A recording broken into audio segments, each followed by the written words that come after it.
आप सुन रहे हैं कहानियों की पोटली इंजीनियर निशांत सक्सेना के साथ।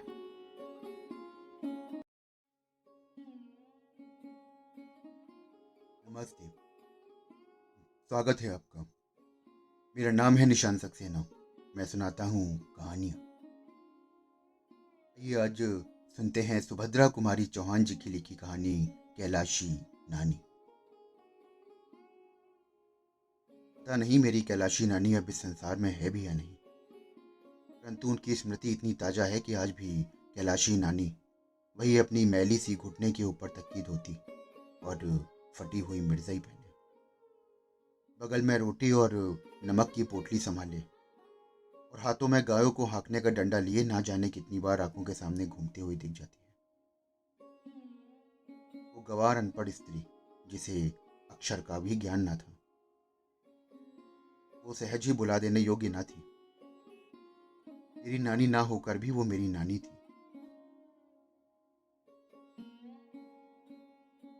मेरे मामा के गांव में मामा के घर से हटकर उनका छोटा सा झोपड़ा था, लिपा पुता और साफ। झोपड़े में ना तो कोई दरवाजा था और ना ही कभी बंद हो सके वाला कोई दूसरा सामान। बर्तनों के नाम पर कुछ मिट्टी के ठीकरे थे और बिस्तर की जगह थोड़ा पुआल पड़ा था। यही मेरी कैलाशी नानी की गृहस्थी थी। पड़ोसी ही उनके परिवार और गांव के बच्चे उनके परमेश्वर। हाँ, मेरी कैलाशी नानी उस गांव के रहने वालों के जानवर चराने के लिए ले जाया करती थी। उस गांव में करीब 40 घर थे और प्रत्येक घर में से एक शेर अनाज चराई में मिल जाया करता था। बस यही कैलाशी नानी की जीविका थी। इसी में कैलाशी नानी का दान पुण्य हो जाया करता था और इसी अनाज को बदलकर उन्हें रोज के व्यवहार के लिए नमक मिर्च मसाला भी लेना पड़ता था। ऐसे तो गांव वालों को वैसे ही बड़ी कठिनाई से देखने को मिलते हैं। कैलाशी नानी की तरह गरीबी बनी तो पैसों के दर्शन दुर्लभ होना और भी मुश्किल है। इस प्रकार जीवन बिताकर भी कैलाशी नानी दुखी न थी। वो सदा प्रसन्न और हंसती रहती थी। दूसरों को सेवा के लिए हमेशा तत्पर रहती थी। आधी रात को भी बुला लो तो तुम्हारा काम कर देंगी और तुमसे किसी प्रकार की आशा ना रखेंगी। जाड़े के दिन शुरू हो गए थे। एक दिन मामा के गांव में एक आदमी संदेशा लेकर आया कि मामा ने माँ और बच्चों को बुलवाया है। तब तक माँ ने मामा के घर चलने की तैयारी ना कर डाली, तब तक हम भाई बहनों ने उन्हें तंग कर डाला। सबसे बड़ा भाई मैट्रिक में था, इसलिए उसे छोड़कर हम सभी भाई बहनों को लेकर आखिर एक दिन माँ मामा के घर आ गई। मामा के घर आने वाले भाई बहनों में मैं सबसे बड़ी थी। मेरी उम्र 10-11 वर्ष थी। हम भाई बहनों को मामा के घर में कुछ और तो अच्छा ना लगता, पर मामा के घर से 100 फुट की दूरी पर एक नदी बहती थी। उसमें नहाने और कैलाशी नानी के साथ ढोर चराने के लिए जाने में बड़ा आनंद आता था। कैलाशी नानी जिस जगह ढोरों को ले जाती थी वहां दूर तक दृष्टि जाती तो सब हरा ही हरा दिखाई पड़ता। दूर दूर तक आम पीपल और ढाक के वृक्ष थे। उनकी घनी छाया में दोपहर को आराम करते गांव के छोटे बच्चों का झुंड नानी के नेतृत्व में ढोर चराने निकल जाता और वहां केवल ढोर ही नहीं चराए जाते, बल्कि कहानियां भी कही जाती थी। हेलियां पूछी जाती और कभी कभी रामलीला का खेल भी खेला जाता। हम भाई बहनों को इस ग्रामीण जीवन में बहुत सुख मिलता। एक भाई बहुत छोटा था, वो माँ के साथ ही रहता था।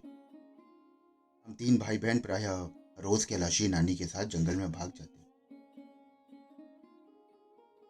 मुझे याद है कि हम लोग घर के अच्छे से अच्छे भोजन को ये कहकर छोड़ देते कि अच्छा नहीं बना, और सच में वो अच्छा ना लगता था।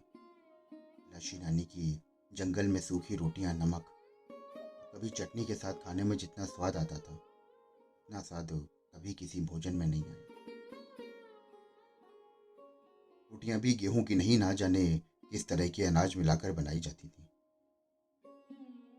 कैलाशी नानी को हर घर में से एक अनाज तो मिल ही जाता था, कहीं गेहूँ, कहीं जौ, कहीं ज्वार, मक्का और मूंग।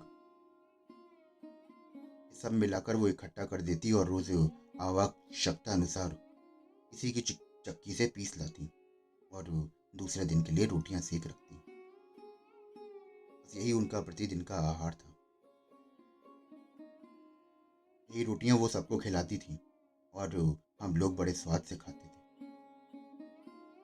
कभी कभी गांव के दूसरे बच्चे नदी में धोती फैलाकर मछली भूनते। उस दिन कैलाशी नानी रोटी भी ना खाती, केवल सत्तू खाकर ही रह जाती थी। इसी प्रकार एक दिन हम लोग कैलाशी नानी के साथ हार पर गए थे। उन दिन कैलाशी नानी ने राजा रानी की बड़ी बढ़िया कहानी सुनाई थी। राजा की एक राजकुमारी थी जो कि बड़ी सुंदर और बड़ी नेक थी।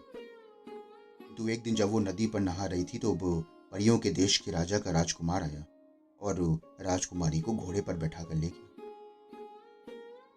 कहानी सुनने के बाद कलेवा से पहले हम लोग बड़ी देर तक नहाते थे और वहीं पर तैरते थे।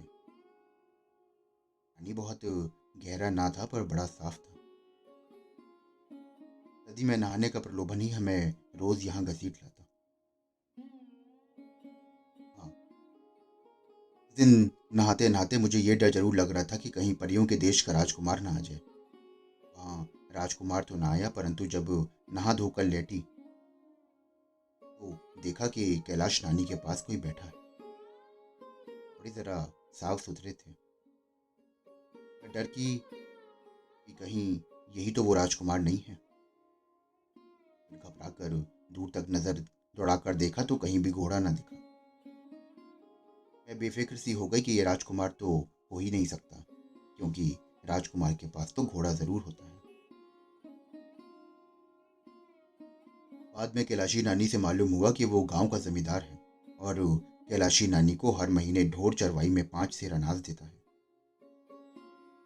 वो वहीं हम लोगों के ही पास ही पीपल के पेड़ की जड़ पर बैठ गया और हम सब भाई बहनों के बारे में कैलाशी नानी से बातचीत करने लगा। जब उसे ये मालूम हुआ कि अभी तक मेरी शादी नहीं हुई है तो उसका बड़ा आश्चर्यजनक चेहरा दिखाई पड़ा। कि गांव में तो उस समय लड़की के पैदा होते ही ब्याह की बातचीत हो जाती है और 3-4 साल की होते होते तो उसका ब्याह भी हो जाता था। उसने स्वर को धीमा करके कैलाशी नानी से कहा कि क्या कुल में कोई दाग है जो इतनी बड़ी लड़की अब तक कुंवारी है। कैलाशी नानी ने कहा कि नहीं भैया, कुल में दाग वाग नहीं है, ये बड़े आदमी हैं। लड़के लड़कियां सभी मदरसे में पढ़ते हैं। यही बिटिया रामायण बांच लेती है, अंग्रेजी भी पढ़ती है। जब पढ़ लेगी तब लायक वर देखकर ब्याह करेंगे। वो जमींदार जितनी देर तक बैठा रहा बार बार हमें ही देखता रहा। दूसरे दिन जब कैलाशी नानी ढोर ढीलने आई तो छोटे भाई बहन अभी सोकर नहीं उठे थे, इसलिए मैं अकेली ही नानी के साथ निकल गई। सेवा करने से पहले हम सब बच्चे फिर नदी में नहाने गए। जब हम जा रहे थे तो वो जमींदार फिर आया। वो कैलाशी नानी को बड़ी देर तक कुछ समझाता रहा। से कैलाशी नानी ने हाथ जोड़कर कुछ अस्वीकार किया। जमींदार ने कुछ ना सुनकर नानी के पल्लू में जबरदस्ती कुछ बांध दिया। हम लोग भी रोटी खाने आए, पर आज कैलाशी नानी रोज की तरह खुश न थी। उनके चेहरे पर एक तरह की उदासी थी जो छुपाई न छिपती थी। उन्होंने हमें खिलाया पिलाया और फिर कहानी सुनाने बैठी, किंतु आज कहानी में भी उनका मन न लगा। अन्य दिनों की तरह जब मैं बच्चों के साथ ढोर हाँकने जाने लगी तो वो जाने ना दिया उन्होंने मुझे। उन्होंने मुझसे कुछ ना बोला और मुझे अपने पास बैठाए रखा। मैंने जिद की तो मुझे डांट भी दिया। शाम हो चुकी थी। माँ तुलसी के पास दिया जला रही थी। कैलाशी नानी छिपती हुई सी माँ के पास आई और इशारे से बुलाकर अलग कमरे में ले गई। उन्होंने माँ से कहा कि वो अपने बच्चों समेत जल्दी से जल्दी घर वापस चली जाए, कारण कि वो जमींदार हम दोनों बहनों को अपने नालायक पुत्रों की वधू बनाना चाहता है। जमींदार का मेरे मामा से बहुत दिनों से बैर चला आ रहा था। शायद इससे वो अपने बैर का बदला लेना चाहता है। वो चाहता है कि कैलाशी के साथ ढूंढ चराने जाने पर वो हम दोनों बहनों की मांग में अपने पितरों से सिंदूर भरवा दे। इस प्रकार हम दोनों बहनें उसकी पुत्र वधुएं बन जाएंगी। मामा जानकर भी कुछ न कर सकेंगे। इस काम में वो कैलाशी नानी की सहायता लेना चाहता था, इसलिए 10 रुपए उनके पल्लू में जबरदस्ती बांध दिए थे। 40 रुपए काम पूरा हो जाने के बाद देने का वादा भी किया था। कैलाशी नानी ने शपथ लेते हुए वो 10 रुपए कमर से निकालकर माँ को दिखाए और बोली कि बिटिया झूठ नहीं कहती, मेरे पास तो 10 पैसे भी नहीं, फिर ये 10 कलदार कहाँ से आए? ये उसी अधर्मी ने बांध दिए हैं। तुम बिटिया को लेकर चली जाओ। इस गांव का जमींदार इतना अधर्मी है, तुम यहाँ फिर ना आना। बिटिया का शादी ब्याह करके ससुराल भेज कर ही आना। कैलाशी ने यह भी कहा कि हमारे जाते ही इन रुपयों को जमींदार के आगे फेंक देगी। धर्म का पैसा वो कभी भी स्वीकार ना करेगी। मुझे याद आया कि एक दिन एक करनी लेकर मैं नानी के साथ चली गई और कैलाशी नानी ने मुझसे लेकर वो बहुत संभाल कर रख ली। शाम को लौटकर वो माँ को वापस कर दी थी। माँ ने जब वो एक कन्नी उन्हीं को वापस दे दी तो कैलाशी नानी के चेहरे पर ऐसा भाव टपक रहा था कि जैसे उन्हें कहीं खजाना मिल गया। बार कन्नी को उलट पुलट कर देखने के बाद कैलाशी नानी ने उसे कमर में खोस लिया। माँ को जाने कितने आशीर्वाद देते हुए वो वहां से चली गई। वही कैलाशी नानी आज कमर में 10 कलदार बंधे थी। कल जरा सी बात पर 40 रुपए और मिलने वाले थे। कैलाशी नानी अधर्म का पैसा नहीं लेना चाहती थी। उन्होंने कहा कि अगले दिन वो हमें वहां से भेजे बिना ढोर चराने नहीं जाएगी और जमींदार के रुपए उसके दरवाजे पर जाकर फेंक देगी।